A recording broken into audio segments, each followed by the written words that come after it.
இவருடைய வாழ்க்கையில சில விஷயங்கள் இருக்கின்றது. அதாவது இவர் ஒரு மாற்றுத்திறனாளி, 2 கண்களையும் பார்வை இழந்தவர். நான் உண்மையிலேயே மாஷாஅல்லாஹ்ன்னு சொல்லி தற்பொழுதும் கூட உங்களுடைய வாட்ஸ்அப் குரூப், அதாவது சுவைக்கதம் அப்படின்னு சொல்லக்கூடிய குரூப் கிட்டத்தட்ட மாஷாஅல்லாஹ்ன்னு சொல்லி 5000 பேர் நெருங்கி கொண்டிருக்கக்கூடிய ஒரு நிலைமையை பார்க்குறோம். 7, 8 நாளுடைய இஃப்தார் அப்படியே பொறுப்பெடுத்தாரு. கிட்டத்தட்ட ஒரு 8, 9 லட்சத்துக்குரிய செலவை வந்து பொறுப்பெடுத்தார். பொருளுக்காய் பாட்டை சொன்னால் பொருளற்ற பாட்டேயாகும். வாடினேன் அதை நாளும் நாளும்.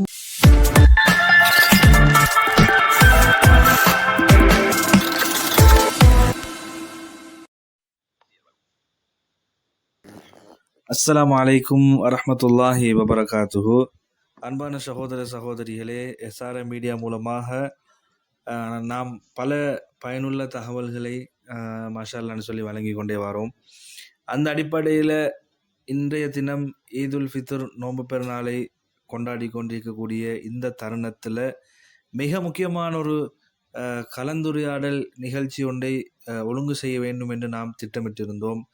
அந்த நிகழ்ச்சி என்னவென்று சொன்னால், நீங்கள் அறிந்திடாத பல விடயங்களை அறிந்து கொள்ளக்கூடிய ஒரு நிகழ்ச்சியாக இது இருக்கும் என்பதில் எந்த விதமான சந்தேகமும் கிடையாது.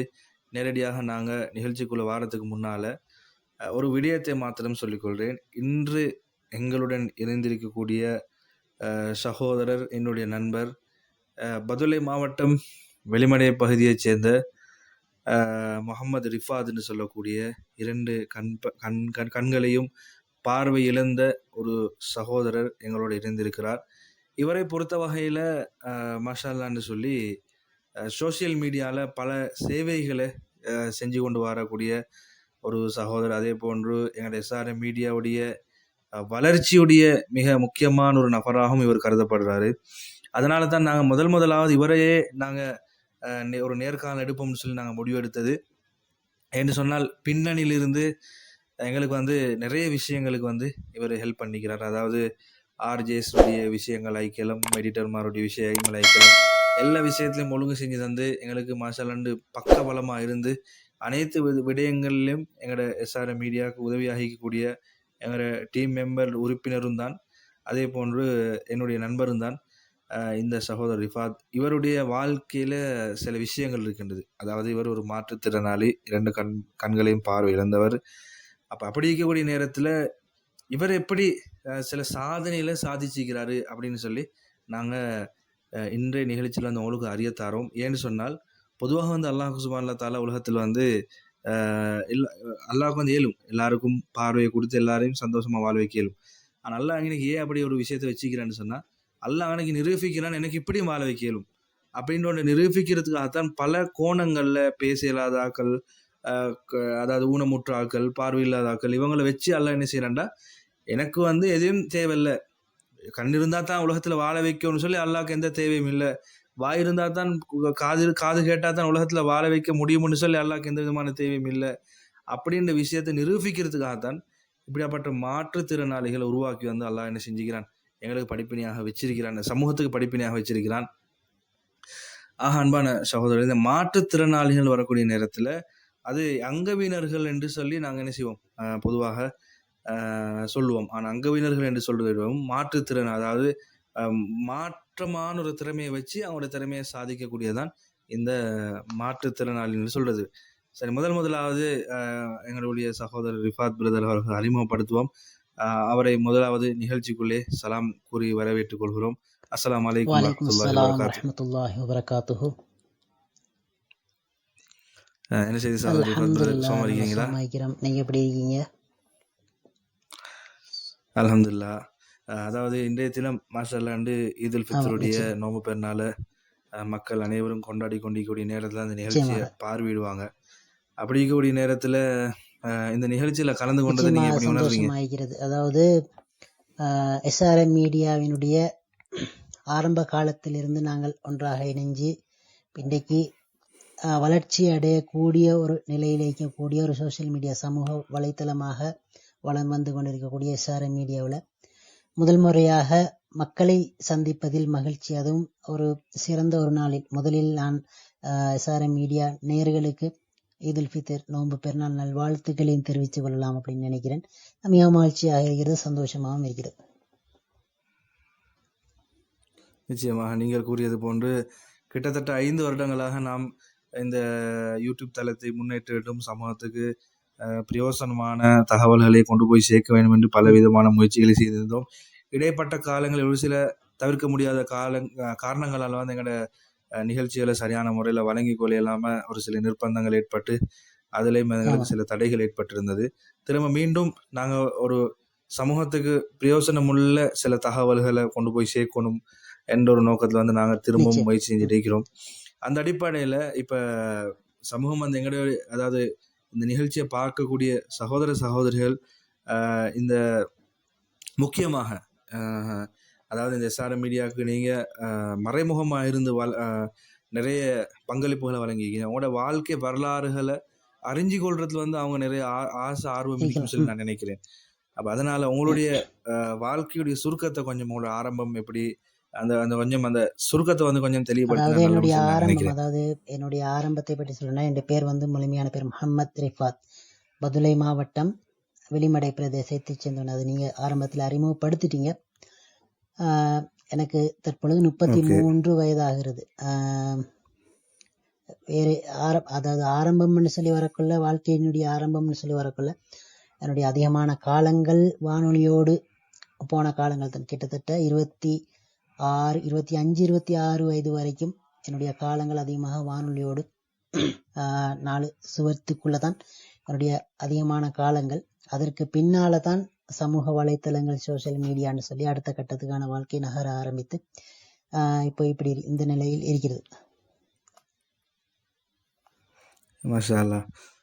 உண்மையிலேயே நானும் ஆச்சரியப்பட வேண்டிய விஷயம், நான் உங்களோட நெருங்கிய நண்பர்கள் வகையில் அந்த ஸ்மார்ட் ஃபோன் யூஸ் பண்ணக்கூடிய விஷயத்தை வந்து நான் உங்களுக்கு ஆரம்பத்தில் அறிமுகப்படுத்தினேன். அதாவது ஸ்மார்ட் ஃபோன் தயாரிக்கக்கூடிய கம்பெனிகள் என்ன செஞ்சாங்கன்னு சொன்னால், அந்த பிளைண்ட் அதாவது பார்வை இல்லாத ஆட்களும் வந்து சமமாக ஏனையவர்களை போன்று சோசியல் மீடியாக்களை யூஸ் பண்ணணும். அதே போல் அந்த ஸ்மார்ட் ஃபோனில் இருக்கக்கூடிய சில பெனிஃபிட்ஸ் வந்து அவங்களும் அனுபவிக்கணும், அதுக்கு உண்டான பிரயோசனத்தை அடையணும்னு சொல்லி அந்த கம்பெனியில் என்ன செஞ்சாங்கன்னு சொல்ல, அந்த சாஃப்ட்வேர் டாக் பேக்னு சொல்லக்கூடிய அந்த ஆப்ஷனை வச்சு என்ன செஞ்சாங்க, சர்வசாதாரணமாக எல்லாரும் பாவிக்கக்கூடிய மாதிரி ஒரு ஆப்ஷன் உருவாக்கினாங்க. அப்போ நான் என்ன செஞ்சேன்னு சொன்னால், நீங்கள் உங்களுக்கு ஞாபகம் ஆகியும் கேட்ட நேரத்தில் வந்து இந்த விஷயங்கள் வந்து சும்மா நார்மலாக சொல்லி தந்து உங்களுக்கு ஒரு ஃபோன் வந்து வசதி ஏற்பாடையும் செஞ்சு தந்துட்டு அதோடு நாங்கள் எங்களோட மற்ற ஷெடியூலில் அப்படியே போயிட்டு இருந்தோம். ஆனால் மாஷால்லா இன்றைக்கு மாஷால்லா நிறைய எங்களுக்கு தெரியாத விஷயங்களை கூட நீங்கள் சொல்லித்தரக்கூடிய ஒரு நிலைமை இருக்குது. அதை எப்படி நீங்கள் அதை உங்களோட திறமையை வளர்த்து நான் அதாவது வானொலி கேட்கக்கூடிய காலகட்டத்திலிருந்து ஒரு ஆர்வம், எல்லா விஷயங்களையும் நாங்கள் அறியணும், தேடணும் அப்படின்றது தான். அதாவது பொதுவாக நான் விளையாட்டு விடயங்களாக இருந்தாலும் சரி, அரசியல் விடயங்களாக இருந்தாலும் சரி, பொதுவாக நாட்டில் நடக்கக்கூடிய எந்த ஒரு விஷயம், உலக விவகாரங்களாக இருந்தாலும் சரி, எந்த ஒரு விஷயம் பொதுவாக நாங்கள் ஒரு இடத்துக்கு நாங்கள் போனோம்னு சொன்னால் ஒரு விஷயத்தை பற்றி எல்லாரும் பேசிட்டு இருப்பாங்க. அப்ப அந்த இடத்துல என்ன விஷயங்கள் பேசப்படுதோ அந்த விஷயம் நாங்க தெரியான்னு சொல்லி வாய மூடிட்டு இருக்கப்படாது இல்லையா? அப்ப நாங்களும் எங்களுக்கு தெரிஞ்ச விஷயங்களை பகிர்ந்துக்கணும், அதை பத்தி இன்னும் தேடணும் அப்படின்ற தேடல் முயற்சி தான் இது. நான் உண்மையிலேயே மாஷால்லான்னு சொல்லி தற்பொழுதும் கூட உங்களுடைய வாட்ஸ்அப் குரூப், அதாவது சுவைக்காதம் அப்படின்னு சொல்லக்கூடிய குரூப் கிட்டத்தட்ட மாஷால்லான்னு சொல்லி 5000 பேர் நெருங்கி கொண்டிருக்கக்கூடிய ஒரு நிலைமையை பார்க்குறோம். இன்றைக்கு ஏண்டியவங்க கூட, அதாவது எல்லா ஆரோக்கியம் இருக்கிறவங்க கூட இப்படியாப்பட்ட நேர காலம் ஒதுக்கி சமூகத்துக்கு பிரயோசனம் அளிக்கக்கூடிய மாஷால்லான்னு இப்போ கூட குரூப்பில் ஈக்கக்கூடிய சகோதர சகோதரிகளுக்கு தெரியும் எந்த அளவுக்கு நீங்கள் பிரயோசனமான சில விஷயங்களை கொடுத்துட்டு வாரீங்கன்ற விஷயம். ஏன்னா எந்த அளவுக்கு கூட நாங்கள் எஸ்ஆர்எம் மீடியாவில் வழங்கக்கூடிய சில ப்ரோக்ராம் கூட அவன குரூப்லேருந்து நாங்கள் எங்களோட ஸ்டாஃபுக்கு வந்து கண்டென்ட்டாக கொடுத்து நாங்கள் நிறைய விஷயங்கள் வந்து ஷேர் பண்ணிக்கிறோம். அப்போ இந்த மாதிரி விஷயங்கள் நீங்கள் எப்படி செஞ்சுட்டு போகிறீங்க? இப்போ ஏன் இது அப்படின்னு சொன்னால், அவங்களோட குரூப்பில் பயணிக்கக்கூடியவங்களும் இதை பார்க்கக்கூடிய நேரத்தில் அவங்களும் விலையும் கொள்ளணும். நீங்கள் அதாவது நீங்கள் வளமையாக போடக்கூடிய ஒவ்வொரு மெசேஜுக்கு பின்னாலும் எவ்வளோ பெரிய ஒரு முயற்சி இருக்கின்றது, எப்படியாப்பட்ட ஒரு முயற்சி இருக்கின்றது அவங்களும் தெரிஞ்சுக்கொள்ளணும் அடிப்படையில். அதே போல் அவங்களோட குரூப்பில் இல்லாதவங்களும் நீங்கள் இந்த நிலைமையில இருந்து இப்படி ஒரு விஷயத்தை செய்கிறீங்க, அதை எப்படி செய்கிறாங்கன்றத தெரிஞ்சுக்கொள்ளணுன்றதுக்காக நீங்கள் அதை கொஞ்சம் அதாவது நீங்கள் எப்படி அந்த மெம்பர்ஸ் அதிகமாக வச்சுட்டு இருக்கிறீங்க? பொதுவாக வந்து யார் எடுத்து பார்த்தேன்னு சொன்னாலும் ஒரு குறிப்பிட்ட ஒரு காலம் அப்படி செஞ்சுட்டு போக நேரத்தில் அவங்களுக்கு ஒரு அலுப்பு வரும், அது போதும் ஒரு சலிப்பு தன்மை வரும். நீ அதெல்லாம் தாண்டி மசாலான்னு சொல்லி ஒவ்வொரு நாள் தவறாமலும் அந்த டைம் டேபிள் டைமுக்கு டைம் 11 மணின்னா 11 மணி தான் அக்கங்களை 11 ஆகாது 12 ஆகாது அப்படின்ற மாதிரி எல்லாம் ஷெட்யூல் பண்ணின மாதிரி அந்த குரூப் கூடியான சில விஷயங்கள் நீங்க பகிர்ந்து வாரீங்க தானே, இது எப்படி நீங்க செஞ்சுட்டு போறீங்க? நான் உங்களுக்கு ஆரம்பத்திலேயே சொன்ன மாதிரி தான் என்னுடைய ஆரம்ப காலகட்டம் வானொலியோடு தொடர்பான காலகட்டம். அதாவது வானொலியில் நீங்க பாத்தீங்கன்னு சொன்னா நேரத்துக்கு நேரம், அதாவது 6:30 மணிக்கு நியூஸ் அப்படின்னு சொல்லி அறிவிச்சாங்க. ஒரு ஒரு ஒரு வானொலி நிலையத்துல 6:30 மணிக்கு நியூஸ் அப்படின்னு சொன்னா அந்த 6:30 மணிக்கு தான் நியூஸ் போகும். 9 மணிக்கு நியூஸ் அப்படின்னு சொன்னா 9 மணிக்கு தான் நியூஸ் போகும். இது எனக்கு கேட்டு கேட்டு நான் கிட்டத்தட்ட ஒரு 11 வயசுல இருந்து 25 26 வயசு வரைக்கும் வானொலியோடயே இருந்து வானொலியை கேட்டு கேட்டு வளர்ந்ததுனால அந்த வானொலியில் இருக்கக்கூடிய அந்த தாக்கம், அந்த டைம் டேபிள், அந்த நேர சூச அடிப்படை, இந்த டைமுக்கு இந்த விஷயம், இந்த டைமுக்கு இந்த விஷயம் அப்படின்றது, அதோட வானொலி அறிவிப்பாளர்கள் அவங்க பேசக்கூடிய அந்த விஷயங்கள், அவங்க செய்யக்கூடிய அந்த விஷயங்கள், சமூகத்துக்கு மக்களுக்கு தேவையான விஷயங்களை எப்படி எடுக்கிறாங்க, எந்த டைமுக்கு எப்படியான விஷயங்கள் கொடுக்குறாங்க அப்படின்றத அந்த ஒரு தாக்கத்தின் அடிப்படையில தான் இந்த நான் குரூப் செய்யறதுக்கான அந்த அடிப்படை காரணமாக இருந்து கொண்டிருக்குது. ஆரம்பத்துல நான் ஒரு பொழுதுபோக்காக நான் அந்த ஸ்மார்ட் போனுடைய அந்த டாக் பேக் சிஸ்டம்னு சொல்லக்கூடிய அந்த விஷயத்தை பழகணும்னு சொல்லி ஆரம்பிச்சது. அதுக்கு பின்னால் அது ஆர்வமாகி இது ஒரு மக்களுக்கு நல்ல விடயங்களை கொண்டு போய் சேர்க்கணும், மக்கள் பிரயோசனமான விடயங்கள். நாங்கள் இன்றைக்கு சோசியல் மீடியாவை தவறான முறையில் பயன்படுத்தக்கூடியவங்க எத்தனை பேர் இருக்கிறாங்க. சோசியல் மீடியாவை வச்சு தவறான செயற்பாடுகளில் ஈடுபடக்கூடியவங்க இளைஞர்கள், யுவதிகள், ஏன் எல்லா வயதுக்காரர்களும் தான் அப்படின்னு சொல்லி இருந்தாலும் நாங்கள் அந்த விஷயத்தை பார்க்காம நாங்கள் எங்களுக்குன்னு ஒரு தனிப்பாதை அமைச்சு, ஒரு தனி பாணி அமைச்சு நாங்கள் ஒரு விடயத்தை கொண்டு செல்லலாம் என்ற ஒரு முயற்சி தான் இது. உண்மையிலே மாஷால்லாஹ் உங்களுடைய அந்த எண்ணம் மிகவும் வரவேற்புக்குரியது. அதே போல் வாட்ஸ்அப் குரூப்புகள் வச்சுக்கக்கூடியவங்களும் இது ஒரு பாடமாக நிச்சயமாக மாற்றிக்கொள்ளணும்னு சொல்லி நான் நினைக்கிறேன். அதே மாதிரி உங்கள்கிட்ட பொதுவாக இப்போ நானும் உங்களோட நிலைமையிலிருந்து இருக்கிறேன் அடிப்படையில் நான் பொதுவாக உங்கள்கிட்ட ஒரு விஷயம் மட்டும் கேட்குறேன்னா, நீங்கள் எப்போயாவது ஃபீல் பண்ணிக்கிறீங்களா? இப்போ உதாரணமாக நீங்கள் ஒரு டிசேபிளாக பார்வையில்லாமல் இருக்கிறீங்க, அல்லது இப்போ இப்போ அந்த பார்வை இருந்தால் நல்லமே அப்படின்னு சொல்லி ஃபீல் பண்ண கட்டங்கள் இருக்கின்றது. அதாவது இதை ஒரு படிப்பினைக்காக சமூகத்துக்கு சொன்ன நல்லா இருக்குன்னு சொல்லி நான் நினைக்கிறேன். அதாவது குறிப்பிட்ட ஒரு காலம், ஒரு வயது வரும் வரைக்கும் அந்த கவலை, அந்த ஃபீலிங்ஸ் மனதுல வரல. ஆனால் அந்த சிறிய வயதுகள் வரக்கூடிய நேரத்தில் அப்படி வந்திருக்காது. ஒரு பருவ வயது அப்படின்னு வச்சுக்கொள்வோமே, அந்த பருவ வயது அப்படின்னு சொல்லக்கூடிய அந்த கட்டம் வரைக்கும் எங்களுக்கு எந்த விதமான தேவைகளும் இருக்காது. இப்ப நாங்க பொதுவா மற்றைய சிறுவர்கள் இருக்கக்கூடிய, அதாவது டைமுக்கு டைம் பெற்றோர்கள் மூலமா சாப்பாடு கிடைக்கும், உடுப்பு கிடைக்கும், இந்த மாதிரி விஷயங்கள் வரக்கூடிய கிடையாது தான். அதுக்கு பின்னால தனக்கு அப்படின்னு சொல்லி சில வாழ்க்கை வழிமுறைகள் உருவாகக்கூடிய கட்டம். அதுக்கு பின்னால இப்ப சில நேரங்கள்ல நண்பர்களோட பேசி கொண்டிருக்கும் போது அவங்களோட ஸ்கூல் லைஃபை பத்தி ஷேர் பண்ணுவாங்க, ஸ்கூல் வாழ்க்கையை பத்தி ஷேர் பண்ணும்போது, அடடா நமக்கு இந்த ஒரு விஷயம் இருந்திருந்தேன்னு சொன்னா, பார்வை இருந்துன்னு சொன்னா நம்ம ஸ்கூல் போய்த்திருக்கலாம், அந்த ஸ்கூல் மெமரிஸ் அப்படின்ற அந்த விஷயத்த அந்த ஷேர் பண்ணிக்கலாம் அப்படின்ற ஒரு விஷயம். அதாவது நாங்க ஏதாவது ஒரு விஷயத்துக்காக வேண்டி ஆசைப்படுறோம், அந்த விஷயம் இந்த காரணம், அதை பார்வை இல்லைன்ற அந்த காரணத்தினால தான் கிடைக்கல அப்படின்னு சொல்லி ஒரு சந்தர்ப்பங்கள் வர நேரம், சில நேரங்கள் அந்த உணர்வுகள், அந்த ஃபீலிங்ஸ் வரக்கூடிய சந்தர்ப்பங்கள் இருக்கத்தான் செய்யும். நிச்சயமாக அல்லாஹ் சுப்ஹானஹு வ தஆலா அதுதான் அந்த பரிபூர்ணமான ஒரு கூலியை கிடைக்கும்னு சொல்லி, அதாவது ஹதீஸ்லையும் கூட ஸல்லல்லாஹு அலைஹி வஸல்லம் சொல்லிக்கிறாங்களே, இதப்தலைத அப்தி பி ஹபீபத்தைஹி சும்ம சபர் அவ்வல் தூ மின்ஹுமால் ஜன்னத் வல் ஜன்னான்னு சொன்னாங்க. அதாவது 2 நேசத்துக்குரிய பொருட்கள் ஒரு மனிதனத்தில் நீக்கப்பட்டிருக்கக்கூடிய நேரத்தில், அதாவது இமாமார்கள் தெளிவாக எழுதுகிறாங்க, அதுக்கு கண்கள் தான் 2 நேசத்துக்குரிய பொருட்கள். ஒரு மனிதன் கண் பார்வை ஒரு பெருமதியாக மதிப்பாங்க. என்னதான் இருந்து வேலையில் பார்வை இல்லைன்ற வேலை இல்லை என்ற மாதிரி ஒரு நிலைமைக்கு மக்கள் யோசிப்பாங்க. இதை எடுத்து எல்லாம் சோதிக்கிற நேரத்தில் அதை பொறுமை காப்பாங்களா இருந்துன்னு சொன்னால் அவங்களுக்கு சொர்க்கத்தை தவிர வேற ஒன்றுமே எல்லாம் கூலியை கொடுக்கறது இல்லைன்னு சொல்லி ஹதீஸ் இருக்கின்றது. அப்போ சொர்க்கம் கிடைக்கக்கூடிய நேரத்தில் சின்ன சின்ன தியாகங்கள், கஷ்டங்கள், அதில் நாங்கள் போகக்கூடிய பாதையில் வரும் என்றதுல எந்த விதமான சந்தேகம் இல்லை. நிச்சயமா. அது ஒரு விஷயம்தான். ஆம், அதே மாதிரி இப்போ உங்களுடைய நீங்கள் தற்பொழுது அதாவது நீங்கள் எதிர்பார்க்கக்கூடிய ஒரு ஏதாவது விஷயங்கள் இருக்குன்னு தானே. உதாரணமாக இப்போ நீங்கள் திருமண பந்தத்தில் இணைஞ்சு கொள்ளணும். அதே மாதிரி நம்ம பல சாதனைகளை நீ இன்னும் முன்னுக்கு சாதிச்சுட்டு போகணும்.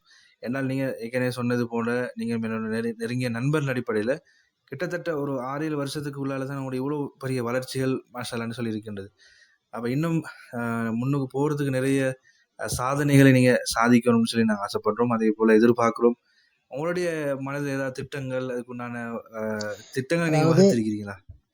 இப்படி தான் போகணும் அப்படின்ற மாதிரி ஒரு திட்டங்கள் பெரிய உங்களுக்கு இருக்குதானே? அளவிலான திட்டங்கள் எதுவும் இல்லை. பொதுவாக நாங்க ஆசைப்படக்கூடியது சமூகத்துல சாதாரண மனிதர்கள் எப்படி தன்னோட வாழ்க்கையை சாதாரணமா கொண்டு போய்த்து கொண்டிருக்கிறாங்களோ அதே போல ஒரு சாதாரண வாழ்க்கையை தான் நான் எதிர்பார்த்துட்டு இருக்கேன். பெரிய பெரிய விஷயங்கள் நான் ஆசைப்படல.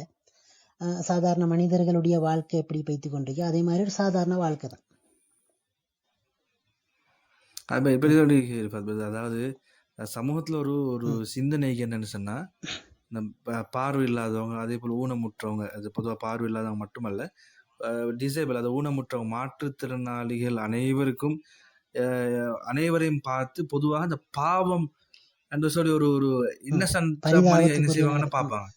இதை நீங்க எப்படி நினைக்கிறீங்க? அந்த சமூகத்தை என்ன சொல்ல வரீங்க? அதாவது பொதுவாக எங்களுக்கு அனுதாபமோ பரிதாபமோ தேவையில்லை. அது நான் எல்லார்ட்டையும் சொல்லக்கூடிய விஷயம் தானே. அது குடும்பத்தினராக இருந்தாலும் சரி, அதே போல ஊர் மக்களாக இருந்தாலும் சரி, உலகத்தில் இருக்கக்கூடிய எல்லா மக்கள்கிட்டையும் நான் கேட்கக்கூடிய விஷயம், யாராக இருந்தாலும் விசேட தேவையோடியர் அப்படின்னு சொல்லி வரக்குள்ள அவங்கள அனுதாபப்படாதீங்க, அவங்கள பார்த்து நீங்க பாவப்படாதீங்க. நீங்க அவங்களுக்கு உங்களால என்ன உரிமைகளை கொடுக்க முடியும், உரிமைகளை பறிக்காம இருந்தீங்கன்னு சொன்னாலே அது பெரிய விஷயம். அவங்களுக்கான உரிமைகளை பறிக்காம இருந்தாலே அது ஒரு பெரிய விடயமாக தான் நான் நினைக்கிறேன். இல்லை, உண்மையிலேயே மாஷால்லான்னு சொல்லி இப்போ எங்களோட இருக்கக்கூடிய சக நண்பர்கள், அதே போன்று எங்களை அறிமுகம் இல்லாத பல பார்வையற்ற சகோதரர் கூட மாஷால்லான்னு சொல்லி நிறைய சாதனைகளை சாதிச்சு கொண்டிருக்கிறேன். ஏன் நாடாளுமன்றத்தில் கூட தற்பொழுது பார்வையற்ற ஒரு சகோதரர் உறுப்பினராக இருக்கிறார். அப்போ இப்படி இருக்கக்கூடிய நேரத்தில் இப்போ உதாரணமாக ஆசிரியர் பதவிகளை கிட்டத்தட்ட 5-6 நபர்களுக்கு மேலாக ஸ்கூல்ல டீச் பண்ணிட்டு இருக்கிறாங்க. அதே போல உளவளத்துறையில சேவையாற்றக்கூடிய நிறைய சகோதரர் இருக்கிறாங்க, பார்வை இல்லாதவங்க. அதே போல நான் நினைக்கிறேன் கிட்டத்தட்ட 5 உலமாக்களுக்கு மேலாக பார்வையற்ற உலமாக்கள் இருக்கிறாங்க, ஆலிமாக்கள், அதே போல ஆலிம்கள் இருக்கிறாங்க. ஒருவர் தான் அண்மையில சென்ற கிழமை எங்களை விட்டும் பிரிந்து சென்றாரு, எங்களோட காத்தாங்குடியை சேர்ந்த சஃபீர் ஹாஃபிஸ் அவங்க. இவங்க எல்லாரும் பார்வை இல்லாம தான் அந்தந்த சாதனையில சாதிச்சது. பொதுவாக நான் நினைக்கிறேன் இந்த வாகனம் ஓட்டுறதை தவிர மற்ற எல்லா விதமான சாதனையும் சாதிச்சுக்கிறாங்க. அப்ப ஏன் இந்த சமூகம் ஒரு அப்பாவி நிலைமை, இவங்க பாவம், இவங்கண்டா பரிதாபத்துக்குரியவங்கன்னு சொல்லி பாக்குறாங்கன்னு சொல்லி தெரியல. ஆனா உண்மையிலேயே இதை பார்க்கக்கூடிய சகோதரர் இந்த விஷயத்த நீங்க புரிஞ்சுக்கணும் என்ன சொன்னா, மாற்றுத்திறனாளிகள் வரக்கூடிய நேரத்துல அந்த மாற்றுத்திறனாளிகள் வரக்கூடிய நேரத்துல அவங்களுக்கு உதாரணமா பார்வை இல்லைன்னு சொன்னா, அந்த பார்வைக்கு பதிலாக ஒரு விஷயத்தை உருவாக்கி, ஒரு பிளாட்ஃபார்ம் ஒன்று உருவாக்கி அவங்க என்ன செய்வாங்க, சாதிச்சுட்டு போவாங்க. 2 கால் நடக்க இயலாத அவங்க அதுக்குண்டான ஒரு மாற்றமான ஒரு பிளாட்ஃபார்ம் உருவாக்கி அவங்க முன்னேறிட்டு போவாங்க. அப்படி பிரிக்கக்கூடிய நேரத்துல ஏன் இவங்க அதாவது பாவம் என்று சொல்லி பார்க்க. அதே மாதிரி இன்னும் ஒரு விஷயம் இருக்கின்றது. நான் இந்த நேரத்தில் இந்த நிகழ்ச்சியில சொல்ல வேண்டிய விஷயம்தான், யாரும் இதை தவறாக நினைக்க கூடாது. இன்னைக்கு மசாலா முஸ்லீம் சமூகத்துல நிறைய சமூக சேவையாளர்கள் இருக்கிறாங்க. உண்மையிலே ஒரு சமூகத்துக்கு ஒரு தேவைன்னு சொன்னா லட்சக்கணக்கு கோடிக்கணக்கில் அள்ளி கொட்டி அந்த தேவைகளை நிறைவேற்றக்கூடிய நிறைய மாஷால்லான்னு சொல்லி அல்லாஹ்வோட செல்வ பறக்க செய்யணும். மாஷால்லான்னு சமூக ஆர்வலர்கள் இருக்கிறாங்க, தனவந்தர்கள் இருக்கிறாங்க. ஆனா இப்ப அந்த தனவந்தர்கள் கொஞ்சம் முன் அது இப்போ உதாரணமாக இப்ப யாரும் யோசிக்க கூடாது, இந்த நிகழ்ச்சி நாங்க ஒரு என்ன செய்யுது ஒரு பண வசூலிப்பு செய்யக்கூடிய நிகழ்ச்சியாக நாங்க செய்யறோம்னு சொல்லி நாங்க யாரும் எண்ணிடக்கூடாது.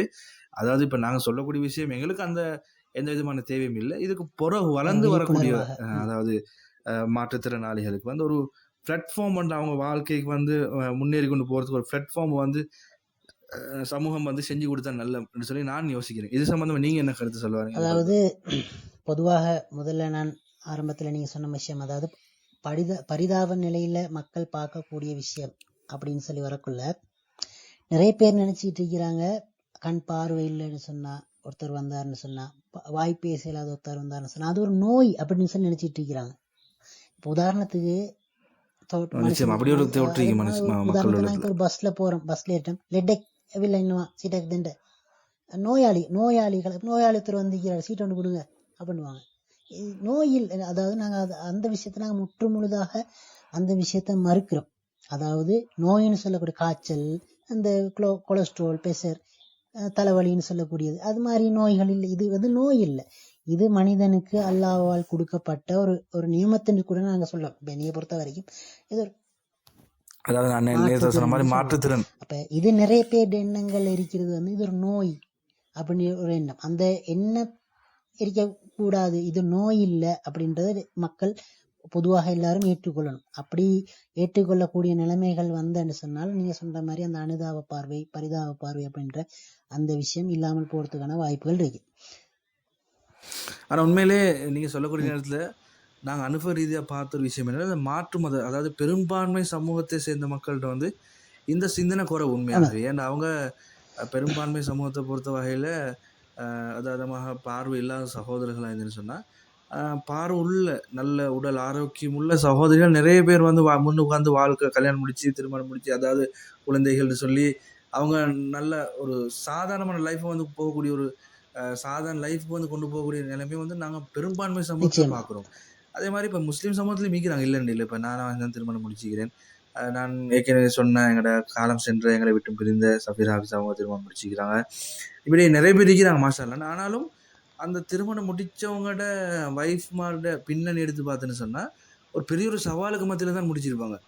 பல போராட்டங்களுக்கு மத்தியில் அப்படியே தான் அவங்களோட ஒவ்வொருத்தட்ட இப்போ நான் இன்ஷால்லா இந்த மாதிரி இந்த நிகழ்ச்சி வந்து தொடர்ச்சியாக ஒவ்வொருத்தரையும் கொண்டு வந்து சமூகத்துக்கு அறிமுகப்படுத்தணும். ஒவ்வொருத்தட்ட முன்னேற்றத்துக்கு பின்னாலேயும் பல வழிகள், பல சோதனைகள், பல முயற்சிகள் நிச்சயமாக இருக்கும். அப்போ அதெல்லாத்தையும் சமூகம் வந்து விளங்கி ஒரு பாடமாக எடுக்கணும்ன்ற அடிப்படையில் இன்ஷால்லா இந்த நிகழ்ச்சி வந்து நான் நினைச்சுக்கிறேன். தொடர்ச்சியாக ஒவ்வொரு மாற்றுத்திறனாளிகள் இப்போ படைத்த சாதனையாளரை வந்து கொண்டு வந்து இந்த நிகழ்ச்சியில் பேசி வைக்கணும்னு சொல்லி நான் நினைக்கிறேன். அப்போ இது சம்மந்தமாக நீங்கள் என்ன ஏதாவது சொல்ல விரும்புகிறீங்களா? அதாவது நான் இந்த லைஃப்பில் இணைஞ்சு கொள்கிற விஷயங்கள்ல அதாவது இன்றைக்கு எத்தனையோ பெண்கள், இளம் பெண்கள் வந்து அதாவது பொதுவாக ஒரு எண்ணம் ஒன்று இருக்கிறது. நீங்கள் சொன்ன மாதிரி ஆரம்பத்தில் மாற்று சமூகத்தில் எப்படி போனாலும் எங்களுடைய சமூகத்தில் ஒரு எண்ணம் ஒன்று இருக்கிறது. ஒரு மாற்றுத்திறனாளி தான் இன்னொரு மாற்றுத்திறனாளியை திருமணம் செய்ய வேண்டும் அப்படின்ற ஒரு நிலைப்பாடு இருக்குது. ஒரு மாற்றுத்திறனாளிகளுக்கு வந்து இன்னும் ஒரு கருத்தொண்டு மிகுது. அவங்களுக்கு வந்து சாப்பாடும் குடுக்கவும் வாங்கி கொடுத்துருன்னு சொன்னால் அவங்களோட தேவைகளும் முடிஞ்சிட்டு, அவ்வளோதான் அவங்களோட தேவைகள் அப்படின்ற சொல்லி ஒரு விஷயம் ஒன்று. அவங்களோட உணர்வுகளில் அவங்களுக்கு என்னென்ன ஃபீலிங்ஸ் இருக்குது அப்படின்றத இந்த சமூகம் இன்றைக்கு கவிதைகளில், பயான்களில், பாடல்களில் சொல்லப்படுது. எத்தனையோ விஷயங்கள் ஊனம் என்பது ஊனம், பல விடயங்கள் சொல்லப்பட்டாலும் அது வெறும் எழுத்துக்களாகவும் பாடல்களாகவும் வெறும் கவிதைகளாகவும் தான் இருக்குது ஒழிய அது வந்து செயற்பாடுகள்ல இல்லை. இன்றைக்கு எத்தனையோ பெண்கள் தயாராக இருந்தாலும் அவர்களை சுற்றிக்கூடிய அவர்களுடைய பெற்றோர்களாக இருந்தாலும் சரி, இன்றைக்கு யாராக இருந்தாலும் சரி, தன்னுடைய மகளுக்கு ஒரு டிசேபிள் ஒரு மாற்றுத்திறனாளி, தன்னுடைய மகனுக்கு ஒரு மாற்றுத்திறனாளி ஒரு பெண்ணை திருமணம் செய்யக்கூடிய சந்தர்ப்பம் சொல்லி வந்தால் பொதுவாக பெற்றோர்கள் எதிர்க்கக்கூடிய, பெற்றோர்கள் ஓரளவுக்கு ஏதோ ஒரு அடிப்படையில் விரும்பினாலும் கூட சுற்றியுள்ளவர்கள் வந்து அதை வித்தியாசமான கருத்துக்கள், உனக்கு என்ன பைத்தியமா, வேற ஆளே கிடைக்கலையா, இப்படி பலவிதமான கருத்துக்களை சொல்லி அவர்களை பயமுறுத்தி, அதாவது மட்டம் தட்டி அவர்களை பயமுறுத்தி அவங்களை வந்து அந்த மனசை மாற்றக்கூடிய அந்த நிலைமையை தான் இருந்து கொண்டு இருக்குது. ஆனால் உண்மையிலே நீங்கள் இந்த விஷயத்தை சொல்லக்கூடிய நேரத்தில் மாற்றுத்திறனாளிகளை திருமணம் செஞ்ச ஆட்கள், அதாவது நல்ல நிலைமை, நம்ம மாற்றுத்திறனாளிகள் வரக்கூடிய நேரத்தில் அதுலேயும் பல அமைப்பில் உள்ளவங்க இருப்பாங்க. இப்போ சில நேரம் ஒரு உதாரணமாக ஒருவருக்கு பார்வை இல்லாமல் இருக்கும், அதே போல் புத்தி குறை உள்ளவங்களாக இருப்பாங்க. இவங்களை போய்த்து முடிச்சுட்டு நாங்கள் சந்தோஷம் வாழலையே அப்படின்னு சொல்லி யோசிக்கக்கூடாது. அதாவது அந்த நோய்கள், அதாவது அந்த மாற்றுத்திறனாளிகள் வரக்குள்ள அதுலேயும் பல விஷயங்கள் இருக்குது தானே. இப்போ உதாரணமாக அது எப்படி சொல்கிறேன்னு சொன்னால், இப்போ ஒருத்தருக்கு வந்து இப்போ உதாரணமாக பார்வை இல்லாமைக்கும் அதே போல் புத்தியும் கொஞ்சம் குறைவான நிலைமைக்கும். அப்போ இவங்களுக்கு வந்து வாழ்றது கஷ்டம். அது இஸ்லாம் வந்து எந்த காரணமும் அனுமதி. அதாவது உடல் ரீதியான குறைபாடுகள் அப்படின்னு சொல்லி வரக்குள்ள அதை ஏதோ ஒரு அடிப்படையில் அது அட்ஜஸ்ட் பண்ணி கொள்ளலாம். அதாவது வாழ்க்கைக்குரிய தேவைகள் கொஞ்சம் அப்படி முன்ன பின்ன ஆகினாலும் அதுக்குரிய அந்த ஏற்பாடுகளை செய்யலாம். அப்ப புத்தி குறைவு அப்படின்னு சொல்லி வரக்கலாம். அது அது அந்த என்ன சொல்றது, அதாவது சுயமாக சிந்திக்கக்கூடிய உடலியல் ரீதியான பிரச்சனை இல்லை. அது வந்து மூளையோடு சம்பந்தப்பட்ட விஷயம். அப்ப அது வாழ்க்கை அப்படின்ற அந்த நிலைமைக்குள்ள வரக்கூடிய சந்தர்ப்பங்கள்ல அது நிறைய வித்தியாசங்கள், அதாவது நிறைய பிரச்சனைகள் வரக்கூடிய வாய்ப்புகள் இருக்கு அந்த சந்தர்ப்பங்கள்ல. நிச்சயமாக. அப்போ அப்படியேப்பட்ட இப்போ சில நேரம் இப்போ நிகழ்ச்சி பார்த்து கொண்டு கூடிய சில நேரம் இப்போ அந்த மாதிரி நிலைமையில உள்ளவங்களும் இருக்கிறாங்க, இல்லைன்னு இல்லை. 1-2 பேர் அப்படி ஒரு நிலைமையிலும் இருந்திருக்கிறாங்க. அப்போ அது அவங்க வந்து சட்டப்படி விவாகரத்து செஞ்சு அதாவது அவங்க லைஃப்லேருந்து பிரிஞ்சு போன சம்பவங்கள் இருக்கின்ற நாட்டில். அப்போ அது வந்து மாற்றுத்திறனாளிகளில் மட்டுமல்ல, நல்ல ஆரோக்கியம் உள்ளவங்கள கூட அந்த புத்தி குறைவுள்ளவங்க இருக்கிறாங்க நிறைய பேர். ஆனால் பார்த்தா விளங்காத அவங்க நல்லா ஸ்மார்ட்டாக இருப்பாங்க.